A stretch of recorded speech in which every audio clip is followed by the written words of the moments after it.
ఇంద్రలోక భవనాన్ని ఈడ్చుకొచ్చి గదిలో మార్చి మళ్ళీ కట్టారో ఏమో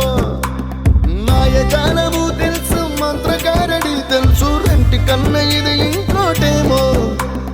నీలాకాశం నేలాకొస్తే ఇట్టాగే ఉంటాదో ఏమో ఈ సంతోషం దాచాలంటే